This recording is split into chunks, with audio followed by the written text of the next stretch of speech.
யானை இருக்கிறதா, யானை விரட்டி திடீர்னு வந்துடும் யானை. ஹலோ ஃப்ரெண்ட்ஸ், இப்போ நம்ம தேவாரம் பக்கத்தில் மூணாண்டிப்பட்டின்ற ஊர் வழியாக போய்கிட்டு இருக்கோம். பாருங்கள், ரெண்டு பக்கமும் தோப்பு, நல்லா தென்னை இருக்குது, செவ்வழனி வச்சுருக்காங்க ரோடு ஃபுல்லாக. இங்கே பாருங்கள், இங்கே மலை பகுதி எப்படி இருக்குன்னு பாருங்கள்.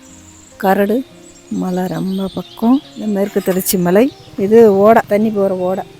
நிறைய ஓடைகள்லாம் இங்கே நிறையா இருக்கும். இலவந்தோப்புலாம் நிறையா இருக்கும். இலவம் பஞ்சு நல்லா கிடைக்கும் இந்த ஊரில். தென்னந்தோப்பு தான் நிறையா இருக்குது. தண்ணி சத்தம் கேட்குதா, நல்லா ஓட தண்ணி ஓடுற சத்தம்.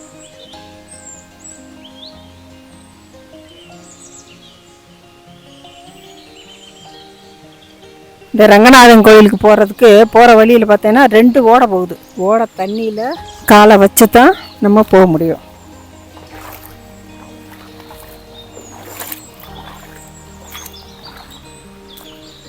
சூப்பராக இருக்குங்க இடம். வந்து பார்த்திங்கன்னா ரொம்ப அழகாக இருக்குது. ஓடை போகுது, தண்ணி போகுது, நல்லாயிருக்கு. மலை மேகமாக இருக்குது.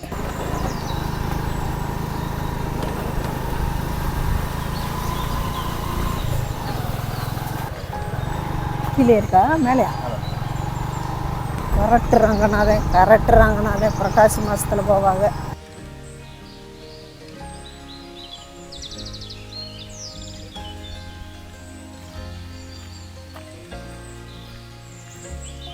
இந்த கோயில் பேர் கரெக்டு ரங்கநாதர் திருக்கோயில். புரட்டாசி மாதத்தில் இங்கே நல்லா சிறப்பாக இருக்கும். மற்ற நாளில் பூட்டியே கிடக்கும் கோயில். தினந்தோறும் பூஜையெல்லாம் கிடையாது இந்த கோயிலுக்கு. நித்திய கால பூஜை கிடையாது. தண்ணி ஓடி இருக்கு.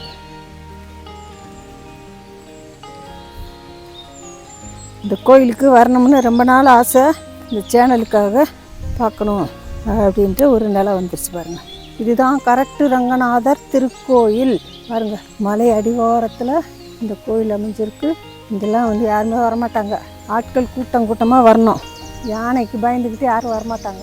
யானை இருக்கிறதா, யானை விரட்டி திடீர்னு வந்துடும் யானை அப்படின்னு சொல்லுவாங்க. போகாதீங்க அப்படின்னு தான் சொல்லுவாங்க. அதையும் மீறி நாங்கள் இந்த கோயிலுக்கு வந்திருக்கோம். ரங்கநாதா, ஓம் ரங்கநாதா, உன் திருப்பாதம் மண்டிருந்தோம் ரங்கநாதா.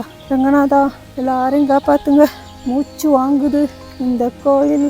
ரங்கநாதன் ரங்கநாதன்.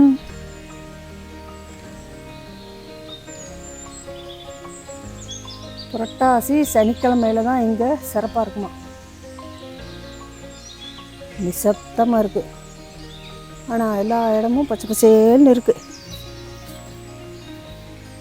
சரி,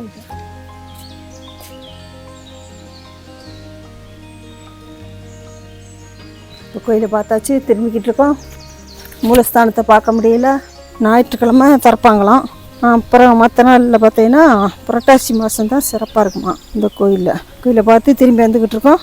இது வந்து மூணாண்டிப்பட்டிக்கு பின்னாடி இருக்குது இந்த ஊர். இந்த கோயில் கரெக்டுக்குள்ளே இருக்குது. நம்ம முதல்ல பார்த்தது வந்து சோழநாயக்கன்பட்டி. மிஸ்டாக இருக்குது, மழை பெய்யலை, ஆனாலும் பனியாக இருக்குது, வெயில் குறைவாக இருக்குது. எங்கள் ஊரை சுற்றி பார்த்திங்கன்னா அப்படியே சுற்றியும் காற்றாலை நிறைய இருக்கும். காற்றாலையிலேருந்து மின்சாரம் தயாரிப்பாங்க. நான் நடந்து போய்கிட்டு இருக்கேன். மீண்டும் ஒரு அடுத்த நிகழ்ச்சியில் சந்திக்கலாம். பாய். இவர் தான் எங்கள் தம்பி. அவர் தான் கூப்பிட்டு வந்தார். காட்டு ஹாய் சொல்லு. இவர் பேர் நாகராஜ். எம்காம் பட்டதாரி, ஒர்க் பண்ணுறாரு. காட்டு நல்லா மூஞ்சியா. இந்த ட்ராவலிங் வீடியோ பிடிச்சிருந்தா லைக் பண்ணுங்கள், ஷேர் பண்ணுங்கள். எங்கள் கிச்சனை சப்ஸ்கிரைப் பண்ணுங்க.